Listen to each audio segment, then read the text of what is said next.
ಇವತ್ತು green energy stocks investors ಅನ್ನು excite ಮಾಡಬಹುದು, ಆದರೆ ಒಂದು ಕಾಲದಲ್ಲಿ ವರ್ಷಗಟ್ಟಲೆ ಈ ಕಂಪನಿಗಳು ಸ್ಟ್ರಗಲ್ ಮಾಡಿತ್ತು.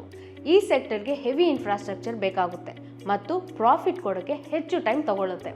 As a result green energy ಕಂಪನಿಗಳ ಬ್ಯಾಲೆನ್ಸ್ ಶೀಟ್ಸ್ ಆಫನ್ ಪ್ರೆಷರ್ ಅಲ್ಲೇ ಇತ್ತು. ಗ್ರೀನ್ ಎನರ್ಜಿ ಸೆಕ್ಟರ್ಗೆ ಯಾಕೆ ಗವರ್ನಮೆಂಟ್ ಸಪೋರ್ಟ್ ಸಿಗ್ತಿದೆ?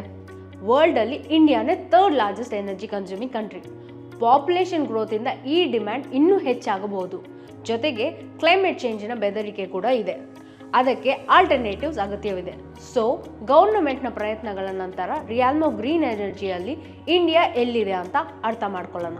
ಗ್ರೀನ್ ಎನರ್ಜಿ ಸೆಕ್ಟರ್ಗೆ ಯಾಕೆ ಗವರ್ನಮೆಂಟ್ ಸಪೋರ್ಟ್ ಸಿಗ್ತಿದೆ? ವರ್ಲ್ಡ್ ಅಲ್ಲಿ ಇಂಡಿಯಾನೇ third largest energy consuming country. Population growth ಇಂದ ಈ ಡಿಮ್ಯಾಂಡ್ ಇನ್ನೂ ಹೆಚ್ಚಾಗಬಹುದು. ಜೊತೆಗೆ ಕ್ಲೈಮೇಟ್ ಚೇಂಜ್ನ ಬೆದರಿಕೆ ಕೂಡ ಇದೆ. ಅದಕ್ಕೆ ಆಲ್ಟರ್ನೇಟಿವ್ಸ್ ಅಗತ್ಯವಿದೆ. ಸೊ ಗವರ್ನಮೆಂಟ್ನ ಪ್ರಯತ್ನಗಳ ನಂತರ ರಿಯಾಲ್ಮೋ ಗ್ರೀನ್ ಎನರ್ಜಿಯಲ್ಲಿ ಇಂಡಿಯಾ ಎಲ್ಲಿದೆ ಅಂತ ಅರ್ಥ ಮಾಡ್ಕೊಳ್ಳೋಣ. So where does India stand globally? In terms of renewable energy install capacity India 4th rank ಅಲ್ಲಿದೆ. ವಿಂಡ್ ಪವರ್ ಕೆಪಾಸಿಟಿನಲ್ಲಿ ಕೂಡ 4th ಪೊಸಿಷನ್ ಅಲ್ಲಿದೆ. ಸೋಲಾರ್ ಪವರ್ ಕೆಪಾಸಿಟಿನಲ್ಲಿ ಇಂಡಿಯಾ 5th ರ್ಯಾಂಕ್ ಅಲ್ಲಿದೆ. ಈ ಎಲ್ಲದರ ನಡುವೆ ರೆನ್ಯೂಯಬಲ್ ಎನರ್ಜಿನ ಎಕ್ಸ್ಪ್ಯಾನ್ಷನ್ಗಾಗಿ ವರ್ಲ್ಡ್ಸ್ ಲಾರ್ಜೆಸ್ಟ್ ಪ್ಲಾನ್ ಅನ್ನು ಇಂಡಿಯಾ ರೂಪಿಸಿದೆ ಮತ್ತು ಸೆವೆರಲ್ ಟಾರ್ಗೆಟ್ಸ್ ಅನ್ನು ಸೆಟ್ ಮಾಡಿದೆ. India's mega renewable energy plan target 1 2030 ಒಳಗೆ ದೇಶದ ಎಲೆಕ್ಟ್ರಿಸಿಟಿ ಜನರೇಷನ್ ಅಲ್ಲಿ 50% non fossil fuel base source ಇಂದ ಬರಬೇಕು. ಟಾರ್ಗೆಟ್ 2 ಬೈ 2030 ಒಳಗೆ ದೇಶದ ಎಕಾನಮಿಯ ಕಾರ್ಬನ್ ಇಂಟೆನ್ಸಿಟಿಯನ್ನು 45%ಗೆ ರೆಡ್ಯೂಸ್ ಮಾಡಬೇಕು. ಟಾರ್ಗೆಟ್ 3 2070 ಒಳಗೆ ನೆಟ್ ಝೀರೋ ಕಾರ್ಬನ್ ಎಮಿಷನ್ಸ್ ಅನ್ನು ರೀಚ್ ಮಾಡಬೇಕು.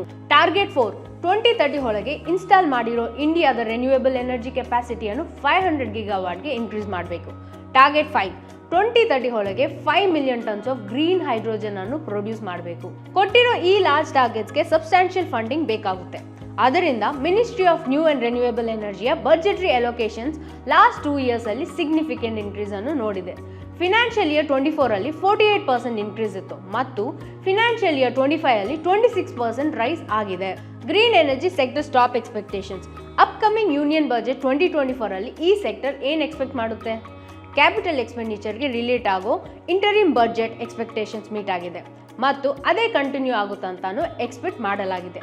ಜೊತೆಗೆ R&D ಆ್ಯಂಡ್ ಟ್ರಾನ್ಸ್ಮಿಷನ್ ಕೇಪಬಿಲಿಟಿಯಲ್ಲಿ PLI ಥರ ಸ್ಕೀಮ್ಸ್ ಮೂಲಕ ಈ ಇಂಡಸ್ಟ್ರಿ ಸಪೋರ್ಟ್ ಅನ್ನು ಎಕ್ಸ್ಪೆಕ್ಟ್ ಮಾಡುತ್ತೆ ಮತ್ತು ನ್ಯೂ ಸೆಟಪ್ಸ್ಗಾಗಿ ಟ್ಯಾಕ್ಸ್ ರಿಲ್ಯಾಕ್ಸೇಷನ್ಸ್, ಟ್ಯಾಕ್ಸ್ ಹಾಲಿಡೇಸ್ ಅನ್ನು ಸೇರಿ ಎಕ್ಸ್ಪೆಕ್ಟ್ ಮಾಡಲಾಗಿದೆ. ಓವರ್ ಆಲ್ ಇಂಡಿಯಾದ ಗ್ರೀನ್ ಎನರ್ಜಿ ಸೆಕ್ಟರ್ನ ಔಟ್ಲುಕ್ ಪಾಸಿಟಿವ್ ಆಗಿದೆ. ಸೊ ಈ ಸೆಕ್ಟರ್ ಅಲ್ಲಿ ಯಾವ್ದು ಟಾಪ್ ಸ್ಟಾಕ್ಸ್ ಆಗಿದೆ ಅಂತ ನಾವು ಹೇಳ್ತೀವಿ. ಈ ಲಿಸ್ಟ್ ಅಲ್ಲಿ ಇನ್ ಟರ್ಮ್ಸ್ ಆಫ್ ರಿಟರ್ನ್ಸ್ ಅಲ್ಲಿ ಟಾಪ್ ಆಗಿರೋದು ಅದಾನಿ ಗ್ರೂಪ್ ಎನರ್ಜಿ ಲಿಮಿಟೆಡ್, ನಂತರ ಸುಜ್ಲಾನ್ ಎನರ್ಜಿ ಲಿಮಿಟೆಡ್, ಆಮೇಲೆ WAA solar limited, 4th spot ಅಲ್ಲಿ ಟಾಟಾ ಪವರ್ ಮತ್ತು ಫೈನಲಿ SJVN. ನಿಮ್ಮ ಪೋರ್ಟ್ಫೋಲಿಯೋನಲ್ಲಿ ಗ್ರೀನ್ ಎನರ್ಜಿ ಸ್ಟಾಕ್ಸ್ ಏನಾದರೂ ಇದೆಯಾ? ನಮಗೆ ಕಮೆಂಟ್ಸ್ ನಲ್ಲಿ ತಿಳಿಸಿ. ಇದೇ ತರ ಬಜೆಟ್ ರಿಲೇಟೆಡ್ ನ್ಯೂಸ್ ಅಂಡ್ ಅನಾಲಿಸಿಸ್ಗಾಗಿ ನಮ್ಮ ಅಪ್ ಸ್ಟಾಕ್ಸ್ ಕನ್ನಡ ಚಾನಲ್ಗೆ ಸಬ್ಸ್ಕ್ರೈಬ್ ಮಾಡ್ಕೊಳ್ಳಿ. ಶೀಘ್ರದಲ್ಲೇ ನಿಮ್ಮನ್ನು ಹೊಸ ವಿಡಿಯೋಯಿಂದ ಮೀಟ್ ಮಾಡ್ತೀವಿ. Investment in securities market are subject to market risks. Read all the related documents carefully before investing.